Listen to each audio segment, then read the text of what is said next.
Hey there folks, welcome to Spectrum Pulse, where we talk about music, art, and culture.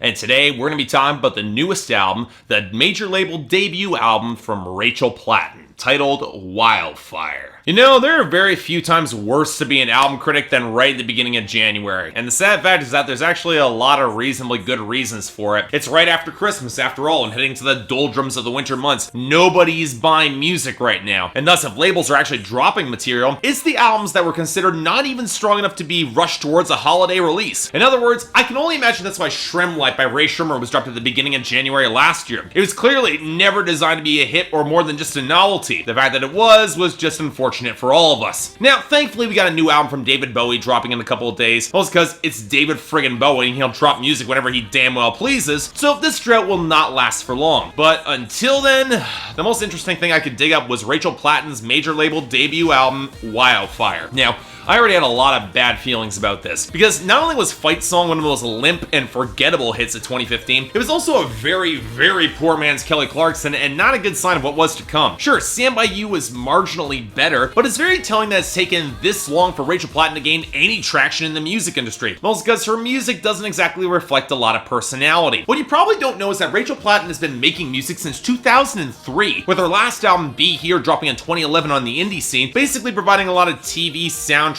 fodder and operating as a poorly produced cross between Sarah Bareilles and Hilary Duff. Maybe she would have had a little bit more luck if she dropped it in the mid-2000s, but 2011, that was the middle of the club boom, and she was definitely never weird or mature enough to get either the adult contemporary or indie crossover, even despite coming from an indie label. And yet, in 2015, she did get her big break with Fight Song, but did she really? As I said, it's not a good sign when labels drop albums in early January, and the buzz that I caught going in was mixed at best. I did not remotely expect this album to be anything close to good, but there was an Andy Grammer feature, so I might as well get the whitest pop album until Charlie Puth's debut later this year, get it out of the way, so how's Wildfire? Honestly, folks, this is the sort of album that I wouldn't otherwise even bother to cover the majority of this year, or if there was literally anything else worth talking about right now, because Wildfire by Rachel Platten is anything but fiery. What it reminds me most of is a loose amalgamation of the vaguely colorless, percussion-overloaded pop sound that hurt Hilary Duff's comeback release last year, or maybe Leah Michelle's solo debut Louder in 2014, but even worse because of the failure to get top-tier talent across the board. I'm not going to say this is outright awful, but it's not something you're going to remember or care about in a week's time, and for a major label debut, that is not a good sign. So okay, what the hell went wrong here? Well, in order to keep this marginally constructive, let's start with Rachel Platten herself, and it is not a good sign that I've been underwhelmed by her since Fight Song. I'm a little bit at a loss of how to describe her voice. It's not as fiery as Kelly Clarkson or as bubbly and charismatic as Carly Rae Jepsen. I mean, the closest comparison is Hilary Duff, but less tight and trying for soulful swell that she really can't pull off. And unfortunately, some of this might be her own abilities. She doesn't have good tonal control, her attempts at sounding raw are incredibly unconvincing, and then there are tracks like Beating Me Up, where it sounds like she's singing through a bad head cold, and I should know given the way I sound right now. Even when the multi-tracking and auto-tune is piled on, Rachel Platten's voice is often too frail and lacking in body to really anchor these songs, with the sort of soaring, heavenly presence she needs to back up her instrumentation. There is a reason, for the most part, Hilary Duff made sleek dance pop or stripped-back acoustic numbers. It could actually balance her out and match her voice. But here? Well,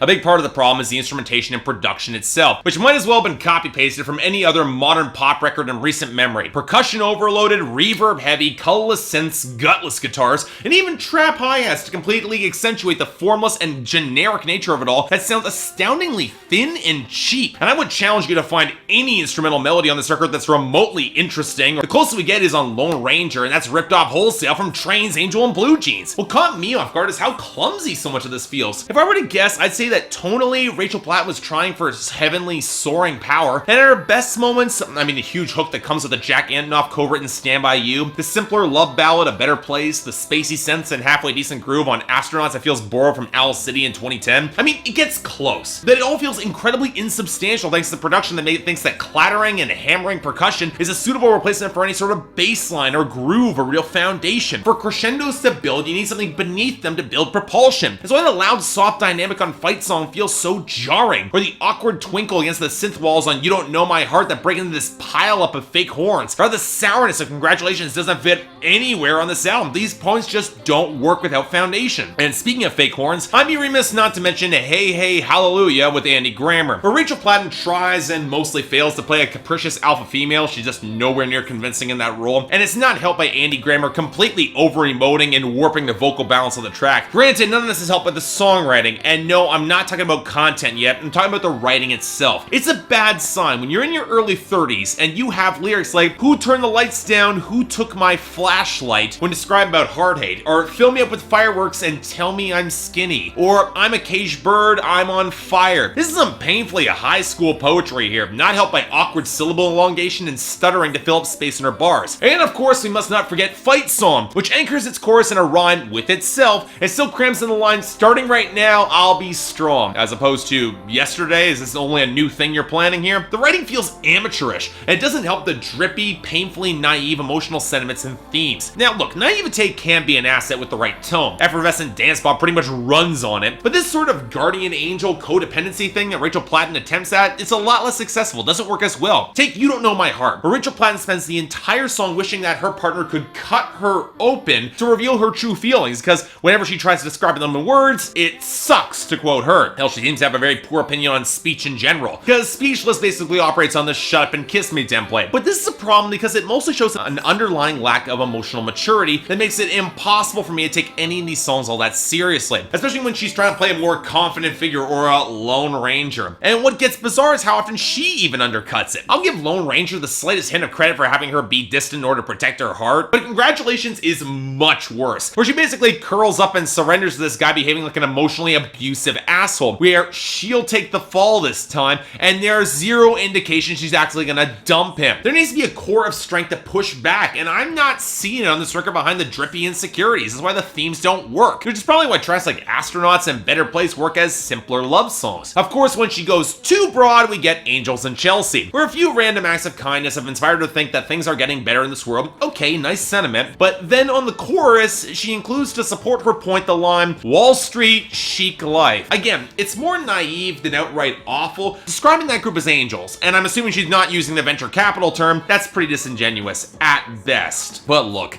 it'd be a serious stretch to say that Wildfire is anything close to good or all that memorable. The writing is painfully clumsy and adolescent, the vocals are very underwhelming, and the best instrumental ideas are cribbed from different acts and not executed all that well. I will say it's less bad than forgettable and mediocre, which means it's getting a strong 4 out of 10 from me and no recommendation. But let's be honest here, when Julia Holter sets the very high standard for heavenly music, Rachel Platten, she sits at the kids' table. Hell, she might even be more comfortable there, given this album. So yeah, thanks a lot for watching. If you'd like to like and subscribe, I'd be more than grateful. Yes, a bit of a slight change to the intro if you're watching particularly carefully. That's because, well, if I haven't been talking about movies in the past 2.5 years, I don't see it starting anytime soon. Don't worry, that intro might be revised a little bit depending on what happens, but you never know.